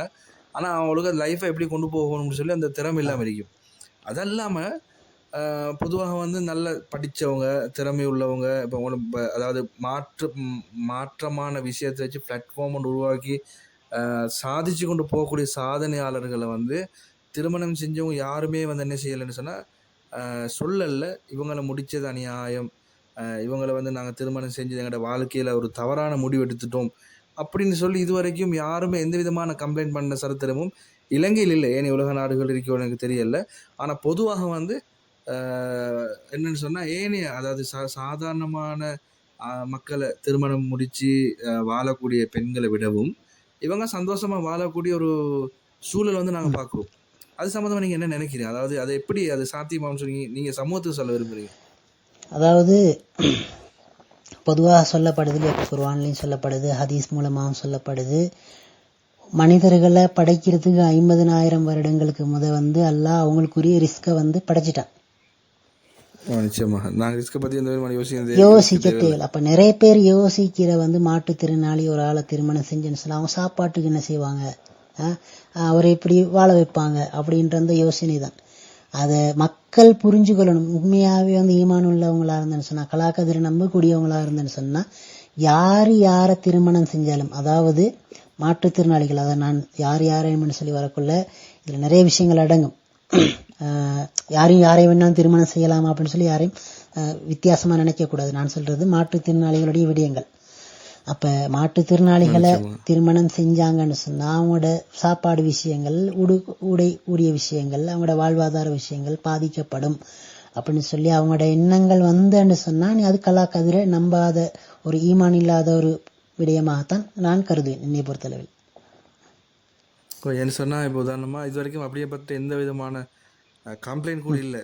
என்ன சொன்னால் நான் மேலே சொன்னது மாதிரி நாங்கள் ஃபீல் பண்ணுறோம், ஒரு தவறான முடிவு எடுத்துட்டோம்னு சொல்லி ஃபீல் பண்ணுறோம் அப்படின்னு சொல்லி யாரும் இது வரைக்கும் சொன்னதில்லை. ஆனால் ஒரு விஷயம் வந்து நாங்கள் கவனிச்சிக்கிறோம் என்னென்னு சொன்னால், அப்படியாப்பட்ட பெண்களோ ஆண்களோ, அதாவது மாற்றுத்திறனாளிகளை திருமணம் செஞ்ச பெண்கள் அல்லது ஆண்களுடைய ஃபேமிலி உறவினர்கள் என்ன சொல்லுவாங்கன்னு சொன்னால், நாங்கள் திருமணம் முடிக்கிறதுக்கு முன்னால் இவங்க கஷ்டப்படுவாங்க, வாழ்க்கையில் பல சவால்களை அவங்க முன்னோக்கி கொண்டு போவாங்கன்னு சொல்லி தான் நினச்சிருந்தோம். ஆனால் திருமணத்துக்கு பிறகு தான் விளங்குது நாங்கள் சாதாரணமான மக்களை விட இவங்க சந்தோஷமாக வாழ்ந்துட்டு போனாங்க அப்படின்னு சொல்லி நாங்கள் சொல்லக்கூடியது நாங்கள் கண்கூட பார்க்குறோம். என்ன சொன்னால் இந்த நிகழ்ச்சியை பார்த்து அந்த கேட்டகரியிலேருந்து இந்த நிகழ்ச்சியை பார்க்கக்கூடியவங்களா இருந்தாலும் கூட அவன் மனசாட்சி இது சொல்லக்கூடிய விஷயம் சரிதான்னு சொல்லி சொல்லுவாங்க. அப்போ இது நான் நினைக்கிறேன் என்னென்னு சொன்னால், இது ஒன்று உதாரணமாக சில வாழ்க்கை வந்திருக்கின்றது. இந்த அதாவது தஜ்ஜாலுடைய சூழ்ச்சியிலையும் ஒரு விஷயம் என்னன்னு சொன்னால், நலவுகள் இருக்கக்கூடிய அந்த நலவு எப்படின்னு சொன்னால் ஆரம்பத்தில் ஒரு கஷ்டம், ஒரு இது மாதிரி தான் இருக்கும். அதில் நலவு வந்து வெளி தோற்றத்தை விளங்காது. ஒரு இப்போ இப்படி போனால் இதில் கஷ்டமாக இருக்குமோ, இந்த பாதை கஷ்டமாக இருக்குமோன்னு சொல்லி வெளி தோட்டத்தில் பார்க்கக்கூடிய நேரத்தில் வந்து என்ன செய்யணும்னு சொன்னால் விளங்கும். ஆனால் அந்த பாதைக்குள்ளே நுழைஞ்சு போனால் தான் அட் இவ்வளோ நல்ல மாஷால்லான்னு சொல்லி எந்த விதமான பிரச்சனையும் இல்லாமல் வைக்குது, நல்ல இந்த பயணத்தை போகக்கூடிய நிலைமை வைக்குதுன்னு சொல்லி வாழ்க்கை பயணத்தை கொண்டு போகக்கூடிய அமைப்பில் இந்த பாதை அமைஞ்சிக்குன்னு சொல்லி அது உள்ளுக்கு போனால் தான் விளங்கும். ஆனால் அதே மாதிரி சில பாதைகள் இருக்குன்னு வெளித்தோட்டத்தை பார்க்கல மாஷால்லாம் நல்லா இருக்கும். உதாரணமாக இப்போ ஒரு நல்ல படித்தொருத்தர், உடல் ஆரோக்கியம் உள்ளத்தர், மாஷால்லாம் இப்போ திருமணம் பேசி வராங்க, நல்ல மார்க்கம் உள்ள பிள்ளை, கார் இருக்கு, பங்களா இருக்கு, எல்லாம் இருக்குது மாஷால்லா. இதே நேரத்தில் ஒரு மாற்றுத்திறனாளி ஒருத்தரையும் வச்சு கம்பேர் பண்ணி பார்க்குற நேரத்தில் இந்த கார் ஈக்கக்கூடியவங்க, வாகன வசதிகள் ஈக்கக்கூடியவங்க நல்லா வச்சு வாழுவாங்க அப்படின்ற மாதிரி ஒரு தோட்டம் வந்து யாருக்கும் உருவாகும். அது சமூகத்துக்கும் ஏனைய சமூகத்துக்கு மட்டுமல்ல, எங்களுக்கு என்னன்னு சொன்னாலும் அப்படி ஒரு யோசனை வரும். ஆனால் அதுக்குள்ளே நுழைஞ்சு பார்த்தா தான் விலங்கு அடைய அநியாயம் எங்கள் லைஃப்பில் இப்படியாப்பட்ட ஒரு முடிவு எடுத்துட்டோமேன்னு சொல்லி புலம்பக்கூடிய நிறைய ஆண்களையும் பெண்களையும் நாங்கள் பார்க்குறோம். பார்த்துருக்கோம். அப்படி ஒரு விஷயம் இருக்கின்றது. இது சம்மந்தமாக ஏதாவது நீங்கள் சொல்ல விரும்புகிறீங்களா? அதான் ஆரம்பத்தில் சொன்ன விடயம் தான். அதாவது ரிஸ்க் அப்படின்ற விஷயம், அவங்களுடைய பொருளாதாரம் என்ற விஷயத்த அல்லாஹ் நிர்ணயிச்சிட்டான்ன்ற அந்த எண்ணங்கள் அவங்களுக்குள்ள வந்துச்சுன்னு சொன்னால் இந்த வித்தியாசங்கள், இந்த பாகுபாடுகள் வராதுன்னு நினைக்கிறேன். அது உண்மையான விஷயம். அதே போன்று நாங்கள் மசாலான்னு சொல்லி குறுகிய நேரத்துக்குள்ளால பல தேவையான விஷயங்களை பேசியிருக்கிறோம்னு சொல்லி நான் நினைக்கிறேன்.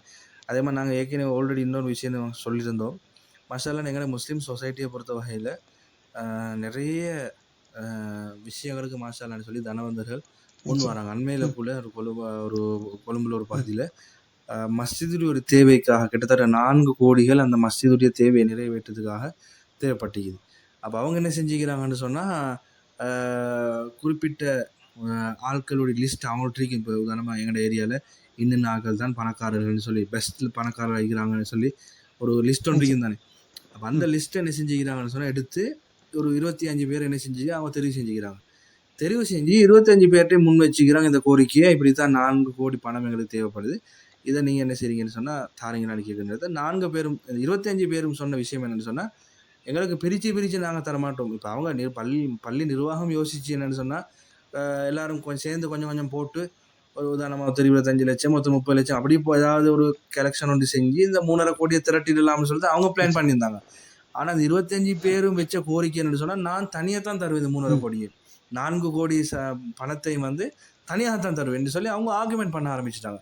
அப்போ நிர்வாகத்துக்கு வந்து ஒரு முடிவெடுக்கலாம் போச்சு, என்ன செய்கிறேன்னு சொல்லி அவர் குழுக்கள் முறை மூலமாக தான் ஒத்தரை தெரிவு செஞ்சு அந்த 4 கோடி பணத்தை அவர்கிட்ட வாங்கி எடுத்து அந்த மஸ்ஜிதுடைய தேவை நிறைவேற்றதாக வருது. அப்போ கிட்டத்தட்ட 4 கோடி பணத்தை தர்மமாக கொடுக்குறது அந்த இடத்துல மட்டும், அந்த அந்த மஸ்ஜிதுக்கு சொந்தமான இந்த இடத்துல மட்டும் இருக்கிறாங்கன்னு சொன்னால் எவ்வளோ தனவந்தர்கள் மாஷாலான்னு சொல்லி நாட்டில் இருக்கிறாங்க.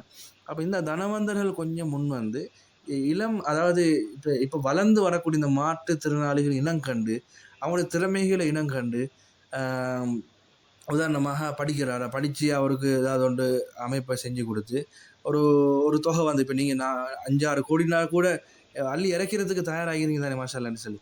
அப்போ ஒரு கோடிக்கணக்கு தேவையில்லை, ஒரு 20 லட்சமா 30 லட்சமோ ஒரு பிஸ்னஸ் பார்ட்னர்ஷிப்பில் அதை போட்டு அவருக்கு ஒரு இன்கம் வர மாதிரி ஒரு செஞ்சு கொடுத்து அவரை வாழ வச்சுன்னு சொன்னால் ஒரு குடும்பத்தையே வாழ வச்ச நன்மை எல்லாம் தருவான் தானே. அதாவது இன்றைக்கு சமூகம் அப்படித்தான், அனாவசியமான செலவுகள், பேருக்காகவும் புகழுக்காகவும் அதிகமான ஆஜ்யார் வந்து இன்றைக்கு இப்படி இந்த இடத்துல ஆஜ்யார் வந்து இப்படி ஒரு விஷயம் செஞ்சுக்கிறார் என்று பேசப்படணும், தன்னுடைய பேரை இந்த ஊர் மக்கள் சொல்லணும், பப்ளிசிட்டி, அந்த பெருமை தன்னை மக்கள் புகழணும் என்று எதிர்பார்த்து ஒரு சிலர் உண்மைதான்.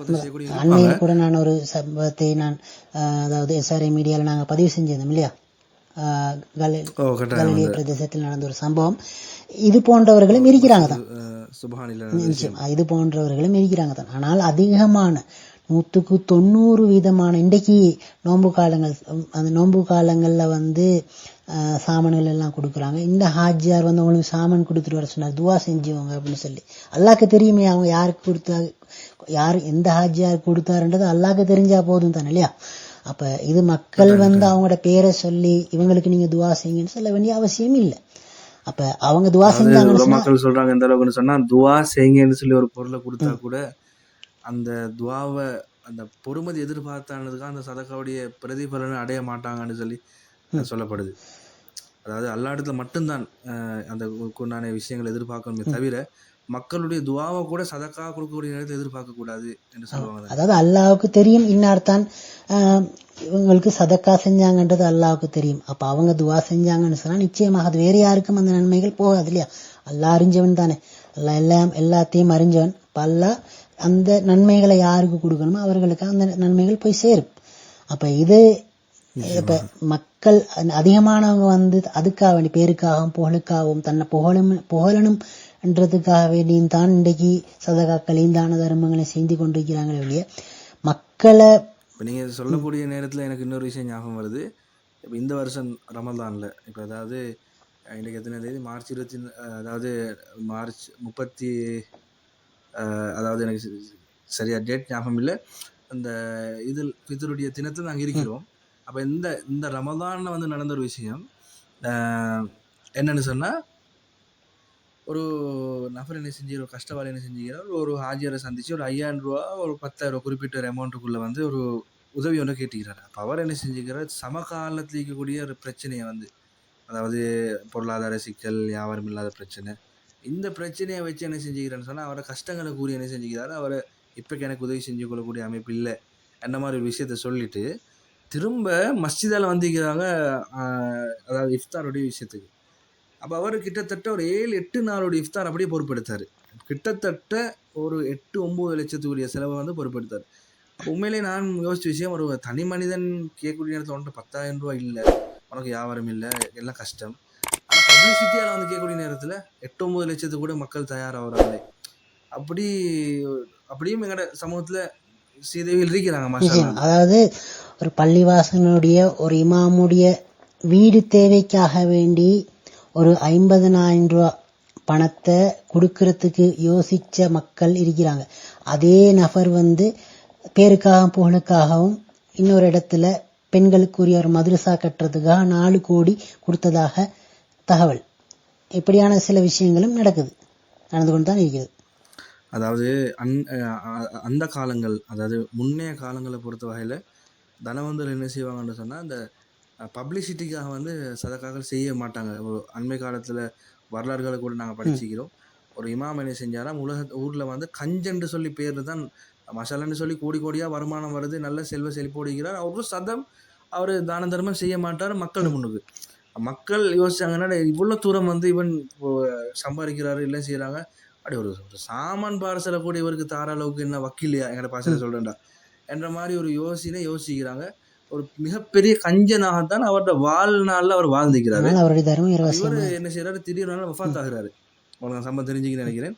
வஃபாத் ஆகினதுக்கு பிறகு தெரிய வருது என்னன்னு சொன்னா, அவர் வஃபாத் ஆகின அன்று கிட்டத்தட்ட 100 குடும்பங்களுக்கு மேல பசியில் இருந்தீங்க. அதாவது என்ன நடந்தீங்கன்னு சொன்னா, ஒவ்வொரு நாளும் இரவு அந்த 100 குடும்பங்கள், அந்த ஏரியாவில் கூட கஷ்டமான 100 குடும்பங்கள்ல வீட்டு வாசல்ல வந்து சாமான் பொதிகள் இருக்கும். அப்போ இது யாரு தார அப்படின்னு சொல்லி அவங்க தேடி பார்க்குறாங்க. ஆள் கிடைச்ச மாதிரி இல்லை. சரி, ஏதோ அல்லாஹ் அவன் புறத்தால தாரான்னு சொல்லி அந்த மக்களும் அதை இவ்வளோ காலமாக எடுத்து சாப்பிட்டு இருந்துக்கிறாங்க. அப்போ இந்த தனவந்தர், இந்த இமாம் எப்போ மரணிக்கிறாரோ அப்போ தான் அவங்களுக்கு தெரிய வருது, இவ்வளோ காலம் இவர் தான் தந்திருக்கிறாரு என்றது. அப்போ தான் அவங்களுக்கு விளங்க வந்துச்சே தவிர, இவர் ஹயாத்தோடிக்கிற காலத்தில் வந்து கஞ்சனாகத்தான் மக்களுக்கு மத்தியில் வாழ்ந்தார். ஆனால் மௌத்தாவி கபூரில் அடக்கக்கூடிய நேரத்தில் ஒரு ஹீரோவாக அடக்கப்பட்டார். இப்படியாப்பட்ட வரலாறுகள் அதாவது முஸ்லிம் சமூகத்தில் இந்த காலத்திலும் கூட, தற்போதைய காலத்திலும் கூட மக்கள் மத்தியில அவ்வளோ பெரிதாக கணக்கில்லாதவர்கள் மரணித்த பின்னர் அவர்களை பற்றி பேசக்கூடிய எத்தனையோ சம்பவங்களை நாங்களும் பார்த்து கொண்டு தான் இருக்கிறோம். அவர் எங்களுக்கு இப்படி உதவி செஞ்சாரு, அப்படி உதவி செஞ்சாருன்னு சொல்லி அவர் மரணிச்சதுக்கு பின்னால்தான் நிறைய விஷயங்கள் சொல்லப்படக்கூடிய நிலைமைகளும் இப்படியான மக்களும் இருக்கிறாங்க தான், இல்லைன்றது இல்லை. ஆனால் அதிகமான மக்கள் தனக்கு ஒரு பேரும் புகழும், தன்னை பத்தி ஊர் மக்கள் பேசணும், சமூகம் பேசணும் என்ற எண்ணத்தோட உதவி செய்யக்கூடியவங்க இருக்கிறாங்க. இதுதான் இப்ப இருக்கிற நிலைமையா இருந்து கொண்டிருக்கு. நிச்சயமா மாஸ்டர், உண்மையிலே உங்களோட விஷயங்களை சொன்னது மாத்திரம் இல்லாம பல சமூகத்துக்கு தேவைப்படக்கூடிய பல விஷயங்களையும் கூட கலந்துரையாடக்கூடிய சந்தர்ப்பம் கிடைச்சிது. அதே மாதிரி இன்னொரு ஒரு விஷயத்தை நான் கேட்கணும் என்னன்னு சொன்னால், அதாவது இப்போ உங்களுடைய பெற்றோர்கள் வந்து எப்பயாவது ஃபீல் பண்ணிக்கிறாங்களா? இப்போ உதாரணமாக உங்களோட சம்மந்தப்பட்ட ஒரு விஷயத்தை வச்சு நான் சும்மா கேட்குறேன். இப்படி எங்களோட பிள்ளைக்கு வந்து இப்படி இருந்தால் நல்ல என்ற மாதிரி ஆரோக்கியமாக இருந்தது நல்லா இருந்திருக்குமே அப்படின்னு சொல்லி ஃபீல் பண்ணிருக்கிறாங்களா? அதாவது சமூகத்தில் ஏதாவது தூற்றக்கூடிய வார்த்தைகளை வந்து கேட்டிருக்கிறாங்களா? அல்லது நீங்கள் தான் தூற்றப்படக்கூடிய வார்த்தைகளை கேட்டீங்களா? அல்லது நீங்கள் தான் வந்து மனது நோகும்படி ஏதாவது முகம் கொடுத்தீங்களா ஏதாவது விஷயங்களுக்கு? அதாவது பெற்றோர்கள் அப்படின்னு சொல்லி வரக்குள்ள அவங்க ஃபீல் பண்ணியிருக்கலாம். பெற்றோர்கள்னு சொல்லி வரக்குள்ள ஃபீல் பண்ணாம இருக்க மாட்டாங்க. எந்த ஒரு பெற்றோர்களும் வந்து யோசனை ஆனால் யோசனை வரும், இப்படி என் பிள்ளையும் இப்படி நல்லா இருக்குமே என்ற ஒரு சிந்தனை வரலாம். அது எங்கட முன்னுக்கு அதை காட்டிக்கொள்ளாவிட்டாலும் அதை பின்னால் அந்த விஷயங்கள் ஃபீல் பண்ணக்கூடிய அந்த விஷயங்கள் சில நேரம் எங்கட முன்னுக்கு அவங்க ஃபீல் பண்ணாங்கன்னு சொன்னா நாங்களும் ஃபீல் பண்ணுவோம் என்ற எண்ணங்கள் கூட இருக்கலாம். அந்த அடிப்படையில் மறைமுகமாக கூட அந்த எண்ணங்கள் வந்திருக்கலாம். அதே போல அவமானங்கள், நிராகரிப்பு அப்படின்னு சொல்லி வரக்குள்ள நிறைய விடயங்கள் நடந்திருக்கிறது. பொதுவாக எல்லாரோட வாழ்க்கையிலையும் நடக்கிறது தான். அத நடக்கக்கூடிய சந்தர்ப்பங்கள்ல, அதாவது மாற்றுத்திறனாளிகள் உடைய வாழ்க்கையில ஏமாற்றங்கள், தோல்விகள், நிராகரிப்புகள் அதிகமாகவே நடந்திருக்கிறது. அது உங்களுக்கு தெரியாதது ஒன்றுமில்லை. எல்லாரோட வாழ்க்கையில நடந்திருக்கிறது. அதுவும் மாற்றுத்திறனாளியுடைய வாழ்க்கையில அதிகமாகவே நடந்திருக்கிறது தான் சொல்லலாம். இல்லை, உதாரணமாக இப்போ நீங்கள் சொல்லக்கூடிய நேரத்தில் உங்களோட மனதுள்ள சில ஆதங்கங்கள் தெளிவாக விளங்குது. அதில் இப்போ உங்களை வேணும்னு சொல்லி ஹேட் பண்ணின, வெறுப்பை ஏற்றினவங்க, ஏமாற்றினவங்க, இப்படியாப்பட்டவங்களுக்கு நீங்கள் சொல்லக்கூடிய விஷயம் என்ன? இல்லை, இப்படியாப்பட்டவர்களுக்கு நான் சொல்லக்கூடிய விஷயங்கள், நான் பொது தளங்கள்ல இந்த மாதிரியான விஷயங்கள் எதுவும் சொல்ல விரும்பல. இருந்தாலும் அதாவது ஏதாவது ஒரு படிப்பினைக்குரிய விஷயங்கள், அதாவது எங்களை ஏமாத்தினவங்கன்னு இல்லை, இதுக்கு பிறகு இப்படியாப்பட்ட வேலைகளை யாரும் செய்யக்கூடாதுன்னு சொல்லி நீங்க நினைக்கிற விஷயங்கள் ஏதாவது இருக்கின்றன? அதாவது நான் வளர்ந்து வரக்கூடிய மாற்றுத்திறனாளிகளுக்கும் இப்படியாப்பட்ட விஷயங்கள் நடந்திருக்கும் அப்படின்னு மாதிரி. அதாவது நான் சொல்லக்கூடிய விஷயம், அதாவது எங்கட வாழ்க்கையில் நடந்த விஷயங்கள் சொல்லி வரக்குள்ள ஏமாற்றங்கள் பொதுவாக எல்லாருக்கும் வரதான். ஆனால் அந்த ஏமாற்றங்களை தாண்டி நாங்கள் அடுத்த கட்டத்துக்கு போகணும் அப்படின்ற விஷயத்த சிந்தனையில தான் நான் எப்பவுமே இருக்கிறது. அதாவது நான் ஒருத்தரால் ஏமாற்றப்பட்டேன் என்று சொன்னால் நான் அதையே நினைச்சு ஃபீல் பண்ணிட்டு அழுதிட்டு அப்படி இல்லை. அந்த விஷயத்திலேருந்து எப்படியாவது வெளியில நாங்கள் அடுத்த கட்டத்துக்கு போகணும். அவங்க நாங்கள் இப்படி ஒரு விஷயத்த நாங்கள் செஞ்சிட்டோமே, அது நாங்கள் இவரை தான் நிராகரிச்சோமா அப்படின்னு சொல்லி யோசிக்கக்கூடிய ஒரு நிலைமைக்கு நாங்கள் வாழ்ந்து காட்டணும் அப்படின்றது தான் என்னுடைய ஒரு எண்ணமாக இருந்து கொண்டிருக்கிறது. உண்மையான விஷயம். ஏன்டா இப்போ இந்த நிகழ்ச்சியை பார்க்கக்கூடிய சில திறனாளிகள் கூட என்ன செஞ்சுப்பாங்கண்டா அப்படியேப்பட்ட கட்டங்களை கடந்திருப்பாங்க. அப்போ ஒரு எங்களை மட்டம் தட்டுறவங்களுக்கு முன்னால் நாங்கள் நல்லா இருந்து காட்டணும் என்றதான் நீங்கள் எனக்கு சொல்ல வரக்கூடிய விஷயம். அதே மாதிரி இறுதியாக நான் உங்கள்கிட்ட ஒரு விஷயத்தை கேட்க விரும்புகிறேன். வீடுகளில் ஏண்ட இப்போ உதாரணமாக மாற்றுத்திறனாளிகள் இருக்கக்கூடிய பெற்றோர்கள், என்னுடைய மகனாலேயோ மகளாலேயோ எதுவும் மேலாது, இப்படியே வாழ்ந்துட்டு போகட்டும் அப்படின்னு சொல்லி வீட்டுக்குள்ளே முடக்கி வைக்கக்கூடிய பெற்றோர்களுக்கு, இளம் சமுதாயத்தை சார்ந்த மாற்றுத்திறனாளிகளுடைய பெற்றோருக்கு நீங்கள் சொல்லக்கூடிய விஷயம் இறுதியாக என்ன சொல்கிறீங்க இந்த நிகழ்ச்சியில்? அதாவது நான் ஆரம்பத்தில் சொன்ன மாதிரி தான், நிறைய பெற்றோர்களும் சரி, குடும்பத்தினர், உறவினர்களும் சரி, ஊர் மக்களும் சரி நினைக்கக்கூடிய விஷயம், இவங்களுக்கு நாங்கள் சாப்பாடும் உடையும் வாங்கி கொடுத்துட்டோம், இவங்க சந்தோஷமா இருக்கிறாங்க, இவங்களுக்கு வேற தேவைகள் ஒன்றுமே இல்லை, உணர்வு ஒன்றும் இல்லை, கவலை தூக்கம், அது அப்படியான ஒரு நிலைப்பாடு நிறைய பேருக்குள்ள இருக்குது. அதை நீங்க மாத்திக்கணும். அது உண்மை இல்லை. பொதுவாக நாங்க அனைவருக்கும் உள்ள உணர்வுகள் ஒரு வயசு வந்துன்னு சொன்னா, திருமண வயசு வரக்கூடிய நேரத்தில் அந்த உணர்வுகள் இருக்கும். வியாபாரங்கள், ஆண் பிள்ளைகள் வந்து வியாபாரம் செய்யணும், சமூகத்துல முன்னுக்கு போன ஆசைகள் அப்படி இருக்கும். அதே மாதிரிதான் அப்ப எல்லாருக்கும் இருக்கக்கூடிய அதே உணர்வு, எங்களோட உடல் ரீதியான குறைபாடுகளை தவிர மன ரீதியான எந்த ஒரு குறைபாடும் இல்லை. அதைத்தான் நீங்க புரிஞ்சுக்கணும், பெற்றோர்கள் புரிஞ்சுக்கணும். இப்ப இருக்கக்கூடிய சூழல், தொழில்நுட்ப வசதிகள், படிக்கக்கூடிய விஷயங்களாக இருந்து சொன்னா படிக்கக்கூடிய வசதிகள், எல்லா விதமான இப்ப இந்த பாருங்க, இப்ப மசாலான்னு உண்மையிலே எல்லா விதமான அந்த அந்த இல்லாத அதை இருக்கிறவங்களுக்கு விடவும் பார்வை இல்லாதவங்களுக்கு நிறைய முன்னேற்றமான இந்த ஏஐ டெக்னாலஜி, அது இது நிறைய தொழில்நுட்பங்கள் உண்மையில நீங்க சொல்லக்கூடிய நேரத்தில் நீங்க ஞாபகம் வருது, வளர்ந்துருக்கின்றது. அவனோட கல்வி தகமைகளை இலகுவாக அதிகரிக்க முன்னுக்கு கொண்டு போகக்கூடிய நிறைய வசதி வாய்ப்புகள் இருக்கின்றது. அதே மாதிரி அதுக்குண்டான பாடசாலைகள் இருக்கின்றது. அதுல போய் அணுகி என்ன செய்யலாம், அந்த பிள்ளைகளை படிக்க அதற்கான தனி பாடசாலை என்று இல்லாமல் இப்ப அநேகமான பாடசாலைகள்ல மாற்றுத்திறனாளிகளுக்காக வேண்டிய ஒரு தனியான ஒரு செக்ஷன் ஒதுக்கப்படக்கூடிய நிலைமைகள் தான் இருந்து கொண்டிருக்குது. எனவே நீங்க வெளி மாவட்டங்கள்ல, தூர பிரதேசங்கள்ல உங்களுடைய குழந்தைகளை கொண்டு போய் நீங்க அந்த ஸ்கூல்ல சேர்த்து அவங்க தனியா இருப்பாங்க அப்படின்னு சொல்லி நீங்க ஃபீல் பண்ணினீங்கன்னு சொன்னா, உங்களுக்கு பக்கத்துல அருகில் இருக்கக்கூடிய அந்த பாடசாலைகள்ல இப்ப படிச்சு அவங்கள முன்னேற்றக்கூடிய அனைத்து விதமான வசதிகளும் வந்துதான் இருக்கிறது. அது பெற்றோர்கள், உறவினர்கள். அதே மாதிரி பிரதர், இப்படி ஒரு விஷயம் இருக்கின்றது. சில பெற்றோர் இப்படி ஒரு யோசனைங்க, அதாவது என்னதான் நாங்கள் சொல்லி புரிய வச்சேன்னு சொன்னாலும் ஏன் புள்ள கஷ்டப்படும் அப்படின்ற மாதிரி ஒரு யோசனையில் என்ன செய்வாங்கன்னா, அந்த இறக்கத்தால் அந்த பிள்ளைக்கு அநியாயம் செய்யக்கூடிய சில பெற்றோர்கள் இருக்கிறாங்க. அப்போ என்ன செய்வாங்கன்னு சொன்னால், நாங்கள் இருக்கி காட்டி எந்த குறையும் இல்லாமல் இருக்கட்டும், நாங்கள் இல்லா போன காலத்துக்கு அதே மாதிரி நடக்கட்டும் அப்படின்ற மாதிரி செல்ஃபிஷாக யோசிக்கக்கூடிய போது அவங்க யோசிக்கணும் மாட்டே நாங்கள் ஈக்குடி நேரத்தை இப்படி இல்லைன்னு சொன்னால் இப்போ அந்த புள்ளோட தேவைகளை சரியான முறையில் அந்த புள்ளையே சுயமாக அவங்களுக்கு ஒரு வாழ்க்கையை அமைச்சு அவங்க கொண்டு போகிறதுக்குன்னு வழியை செய்யலைன்னு சொன்னால் நாங்கள் இல்லாட்டி இந்த புள்ள கஷ்டப்படுமேன்று யோசிக்கிறதை விட்டுட்டு அவங்க இருக்கக்கூடிய நேரத்தில் நல்ல இந்த புள்ள நல்லா இருந்தால் போதும் என்று சொல்லக்கூடிய பெற்றோர்களும் சமர்ப்பிக்கிறாங்க. அப்போ அவங்க இல்லாத காலத்தில் அந்த புள்ள எப்படி போனாலும் சரி, எப்படி இதாகி போனாலும் சரி, இந்த மாதிரி சிந்தனை அந்த இது வந்து என்ன செய்யணும்னு சொன்னா மாற்றப்படும். அந்த எண்ணங்கள் மாறணும் நிச்சயமா. அந்த பெற்றோர்களுக்கும் சரி, அவங்கள சார்ந்து இருக்கிறவங்களுக்கும் சரி, அந்த எண்ணங்கள் மாறணும் நிச்சயமாக. அதே போல இந்த தருணத்தை இந்த ஒரு ஹதீஸ் கூட எனக்கு ஞாபகம் வருது. இந்த மாற்றுத்திறனாளிகளை வைத்துத்தான் அல்லாஹு தாலா ரிஸ்குடைய அபிவிருத்தி அந்த உலகத்துக்கு வந்து கொடுப்பதாக கூட ஹதீஸில் சொல்லப்பட்டு, அதாவது உங்கள் இருக்கக்கூடிய பலகீனர்களை வைத்துத்தான் உங்களுக்கு ரிஸ்க் அளிக்கப்படுதுன்னு சொல்லி அதை ஞாபகம் வச்சுக்கோங்கன்னு சொல்லி ஸல்லல்லாஹு அலைஹி வஸல்லம் சொல்லிக்கிறாங்க. அதாவது எங்களோட வீட்டில் வந்து ரிஸ்குடைய அபிவிருத்தியாக இருந்தாலும் சரி, நாட்டிலையாக இருந்தாலும் சரி, இப்போ நாட்டில் எங்கேயோ இருக்கக்கூடிய ஒரு வியாபாரி நல்லா கொடி போட்டு பறந்துட்டு இருப்பாரு, ஆனால் அவரோட ரிஸ்குடைய அபிவிருத்தி காரணம் ஒரு பலகீனர் தாண்ட விஷயத்தை அவங்களும் புரிஞ்சுக்கணும். அப்படி ஒரு அதாவது நபி ஸல்லல்லாஹு அலைஹி வஸல்லம் கூறிய எந்த ஒரு விடயமும் பொய்யாக போகாது இல்லையா? நிச்சயமாக. அப்போ அப்படி ஒரு விஷயம் இருக்கின்றது. அதே மாதிரி இப்போ நாங்கள் கூட மதரசாவில் ஓதக்கூடிய நேரத்தில் கூட எங்களோட உஸ்தாத் வந்து என்ன செஞ்சாருன்னு சொன்னால், மதரசாவுடைய வளர்ச்சிக்காக வந்து எங்களை ஓத வச்சாங்க. அதாவது நாங்கள் இருந்துன்னு சொன்னால் மதரசாக்கள் அல்லாவுடைய உதவி வந்து நேரடியாக வரும், இப்படியாக சில நம்பிக்கையின் அடிப்படையில் அவங்க என்ன செஞ்சாங்கன்னா கிட்டத்தட்ட 2 பார்வையில்லாதவங்களும் அவங்க ஹாஃபிஸாக்கி ஒரு நல்ல நிலைமையில உருவாக்கின நிலைமையும் எங்கன்னா மதரசாவுடைய வரலாற்றையும் இருக்குது. ஆனால் அதே மாதிரி எல்லாம் அந்த ரிஸ்குடைய வாயில தொடர்ந்து கொடுத்தாலும் நாங்கள் அனுபவரீதியாக பார்த்துக்கிறோம். அதே மாதிரி ரிஃபாத் பிரதர், இந்த ஒரு விஷயம் இருக்கின்றது. நீங்கள் அழகாக பாடல்களை பாடுவீங்கன்னு நாங்கள் அறிஞ்சிருக்கிறோம்.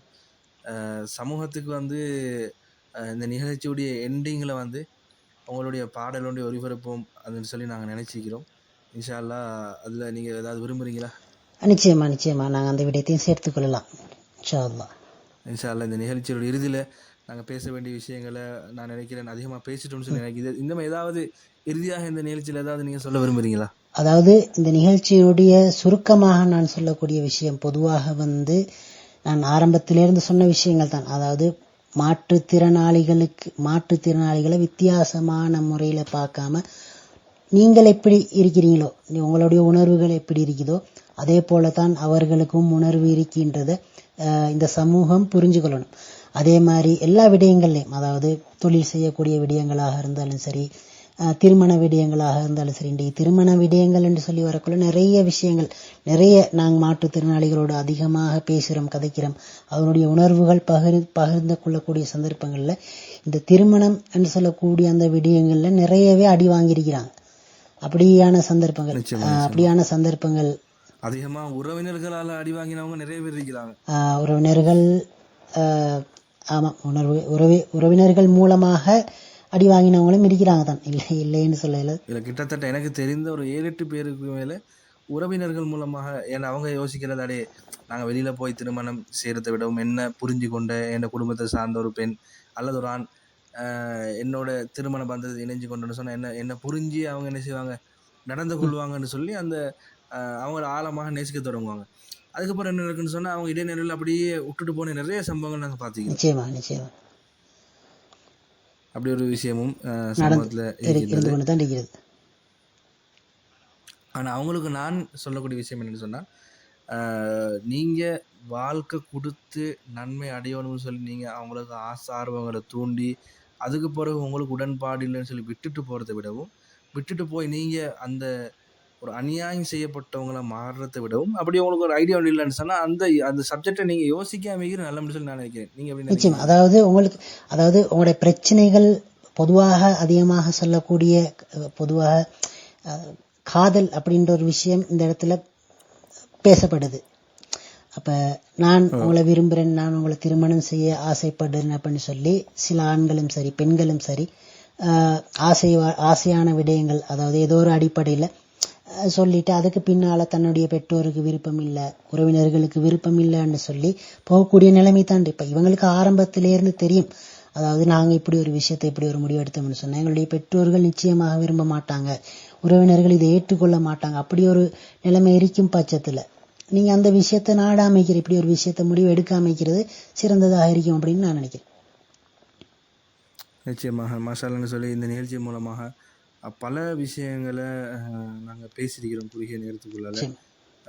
நான் நினைக்கிறேன் இன்ஷா அல்லாஹ் எதிர்வரும் காலங்களில் இன்னும் பல மாற்றுத்திறனாளிகள் சாதனையாளர்கள் கொண்டு வந்து நாங்கள் பேசுறது ஈக்கிறோம் இன்ஷா அல்லாஹ். அதே மாதிரி எங்களோட சமூகத்தில் வந்து இன்னும் ஒரு பலகீனம் ஒன்று இருக்கின்றது சொன்னால் அதாவது சும்மா தேவையில்லாமல் சாதிக்கக்கூடிய சாதனையாளர்களை வந்து சமூகம் அதாவது ஊடகங்கள் என்ன செய்வாங்கன்னா மக்களுக்கு அதை பெருசாக காட்டிட்டு இருப்பாங்க. இது போன்ற இலைமறை காய்களாகக்கூடிய சாதனையாளர்களை மக்களுக்கு மத்தியில் அறிமுகப்படுத்துறது இல்லை. என்ன சொன்னால் இப்போ நாங்கள் அண்மை காலங்களில் கூட நிறைய சாதனைகளை பார்த்துருக்கிறோம். நாட்டை சுற்றி வந்தாங்கன்னு சொல்லி அவரை போட்டு பெருசாக பாராட்டப்பட வேண்டிய விஷயங்கள் அது நான் இல்லைன்னு சொல்லலை. சாதனைகள் மக்களுக்கு பிரயோசனமாக இருக்கணும். ஒருத்தர் வந்து நாட்டை சுத்தி நடந்து வந்துட்டாருன்னு சொல்லி அவர் ஒரு சாதனை செஞ்சிட்டாருன்னு சொல்லி அவரை பாராட்டலாம்.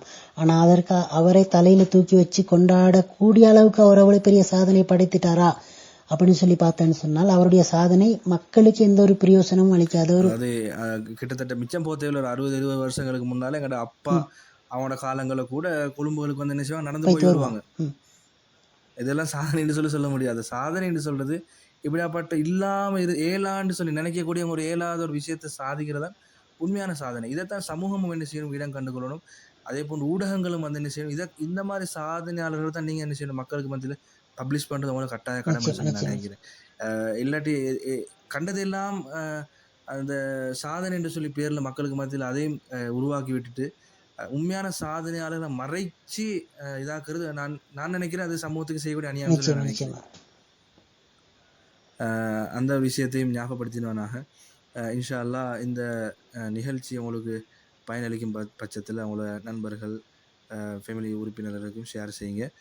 இன்ஷா அல்லாஹ் எங்களுடைய ரிஃபாத் பிரதர் அவருடைய பாடலுடன் இன்ஷா அல்லாஹ் இந்த நிகழ்ச்சி நிறைவேறும். இணைந்து இந்த நிகழ்ச்சியை பார்த்த அனைவருக்கும் ஜஸாக்குமுல்லாஹ் ஹைரன். அதே போன்று எங்களுடைய இந்த நிகழ்ச்சியில் கலந்து கொண்ட எங்களுடைய சகோதரர் ரிஃபாத் பிரதர் அவர்களுக்கும் ஜஸாக்குமுல்லாஹ் ஹைரன். அஸ்ஸலாமு அலைக்கும் வரஹ்மத்துல்லாஹி வபரகாத்துஹு. வலைக்கும் அஸ்ஸலாம் வரஹ்மத்துல்லாஹி வபரகாத்துஹு. பொருளுக்காய் பாட்டை சொன்னால் பொருளற்ற பாட்டே ஆகும். வாடினேனதை நாளும் பொருளிலா பாட்டானாலும் பொருளையே போட்டு செல்வார். போற்றுமே என் நெஞ்சம் மனமுள்ளோர் என்னை பார்ப்பார், மனதினால் அவரை பார்ப்பேன். மறந்திடாராகம் இதுதானே, வாழ்க்கை என்னும் மேடைதனில் நாடகங்கள் 1000 பார்த்தவங்கை நானும் பார்வையின்றி. என் மனவானில் சிறகை விரிக்கும் வண்ணப் பறவைகளே, என் கதையை கேட்டால் உங்கள் சிறகுகள் தன்னால் மூடிக்கொள்ளும். கலகலகலவென துள்ளி குதித்திடும் சின்னம் சிறுகலையே, என் நிலையை கேட்டால் உங்கள் துள்ளலும் தானாய் அடங்கிவிடும். உங்களைப் போலே சிறகுகள் விரிக்க நானும் ஆசை கொண்டேன். சிறகுகளின்றி வானத்தில் பறந்து தினம் திரும்பி வந்தேன். ஒரு பாட்டு போதுமோ எடுத்து கூறவே, இதயம் தாங்குமோ நீ கூறு.